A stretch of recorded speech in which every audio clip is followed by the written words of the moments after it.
Hello दोस्तों, नमस्कार।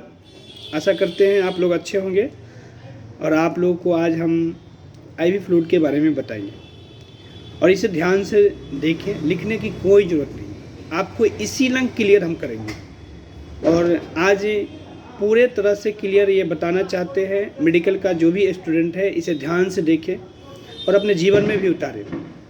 Types of IV fluid types बताएंगे, डोजेज बताएंगे, उसके बाद ट्रीटमेंट बताएंगे कि किस ट्रीटमेंट में किस कंडीशन में पेशेंट को हम आईवी फ्लूइड का यूज करते हैं। आइए हम जानते हैं सबसे पहले कि आईवी फ्लूइड क्या है। आईवी फ्लूइड का फुल फॉर्म होता है इंट्रावेनस। किसी भी पेशेंट को आईवी फ्लूइड जब हम चलाते हैं तो इंट्रावेनस के द्वारा ही चलाते हैं। आइए हम जानते हैं। पहला में एनएस, इसको बोलते हैं नॉर्मल सलाइन। दूसरा आता है डेक्स्ट्रोज, माने डीएनएस, डेक्स्ट्रोज, नॉर्मल सलाइन। तीसरा आता है आरएल। आरएल का मतलब होता है रिंगल लैक्टेड। चौथा आता है डीएनएस, D5, D10 और पांचवा आता है मैनिटोल सॉल्यूशन।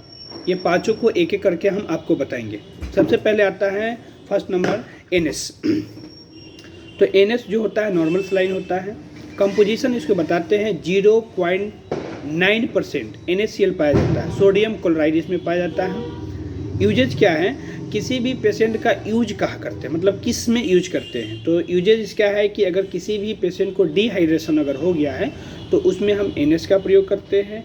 किसी भी पेशेंट को अगर हमें कोई भी हायर एंटीबायोटिक चलाना है, अगर पाउडर फॉर्म में है तो उसमें हम एनएस में मिलाकर उसको हम देते हैं। तीसरी आती है किसी भी शरीर में घाव हो कहीं पे तो उसको हम साफ़ करने में भी हम एनएस का प्रयोग करते हैं। अगर शरीर में कहीं भी इनबैलेंस मतलब वाटर अगर बैलेंस कम गया हो तो उसमें भी हम एनएस का प्रयोग करते हैं। मतलब कि शरीर में कहीं भी पानी की कमी अगर हो गई हो तो हम एनएस का प्रयोग करते हैं। दूसरी बात है कि डोजेज क्या है। डोजेज ये है कि 24 घंटा में 2000 से 3000 ml 24 घंटा में हम इसका चलाते हैं, माने इसको हम चलाते हैं। और नोट्स में एक चीज़ हमेशा रखिए कि कोई भी पेशेंट अगर हाइपर टेंशन हो, हाइपर मतलब किसी का ब्लड प्रेशर बढ़ा हो, हाइपर बोलते हैं कि किसी भी पेशेंट का हाइपर टेंशन हो, ब्लड प्रेशर अगर बढ़ा हुआ हो तो उसमें भी हम एनएस का प्रयोग नहीं करते हैं। उसमें हम एनएस का प्रयोग नहीं करते, इसलिए हम नोट्स में बता रहे हैं और इसे ध्यान से सुनिए आप। दूसरा हम आपको बताते हैं डीएनएस के बारे में। चलिए आते हैं डीएनएस के बारे में बताएंगे। डीएनएस होता है डेक्स्ट्रोज नॉर्मल सलाइन।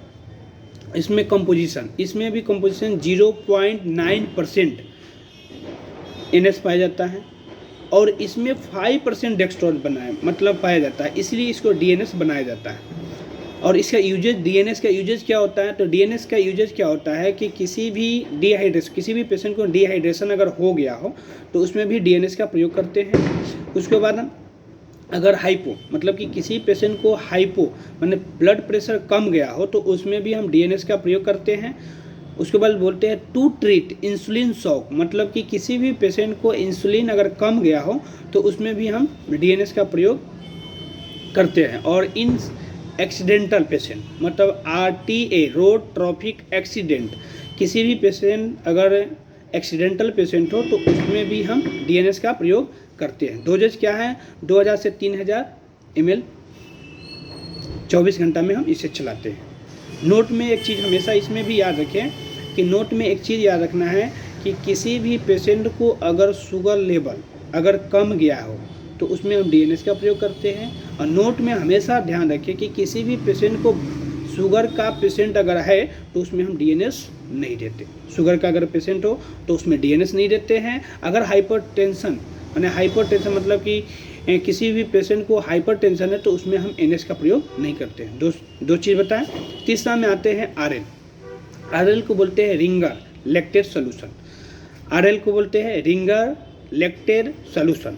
कंपोजिशन होता है सोडियम क्लोराइड और पोटेशियम क्लोराइड और सोडियम लैक्टेड पाया जाता है। यूजेज बताते हैं कि किसी भी पेशेंट को डिहाइड्रेशन हो तो उसमें भी आरएल का प्रयोग करते हैं। और इलेक्ट्रोलाइट बैलेंस मतलब कि किसी को इलेक्ट्रोलाइट बैलेंस कम गया हो तो उसमें भी हम आरएल का प्रयोग करते हैं। और ड्यूरिंग ऑफ सर्जरी मतलब कि कोई भी पेशेंट को जब सर्जरी हो जाता है तो उसमें भी हम आरएल का प्रयोग करते हैं। और इसमें हम क्या होता है, ब्लड प्रेशर अगर इसमें कम गया हो तो ब्लड प्रेशर जब कम हो जाता है तो उसमें भी हम RL का प्रयोग करते हैं। डोजेज जो होता है 1000 से 2000 तक 24 घंटा में हम लोग इसे चलाते हैं।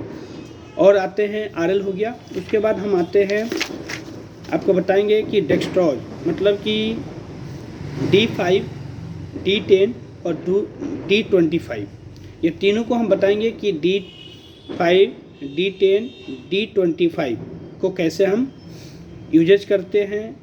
तो सबसे पहले कि D5 में 5 ग्राम डेक्स्ट्रोज पाया जाता है 100 ml में, D10 में 10% डेक्स्ट्रोज पाया जाता है 100 ml में, D25 डेक्स्ट्रोज पाया जाता है 100 ml में सॉरी यूजेज होता है। इसको यूजेज हम डिहाइड्रेशन में भी काम करते हैं, पानी की कमी हो गया है या वीकनेस अगर किसी को हो गया है तो कमजोरी में करते हैं, या डिजनेस के मतलब होता है चक्कर आना, अगर किसी को चक्कर भी आता है तो उसमें हम ये सब चलाते हैं। 5वां आता है मेनिटोल सोल्यूशन, ये ड्यूरेटिक सोल्यूशन है। ड्यूरेटिक सोल्यूशन है अर्थात यह यूरिन की मात्रा को बढ़ा देता है।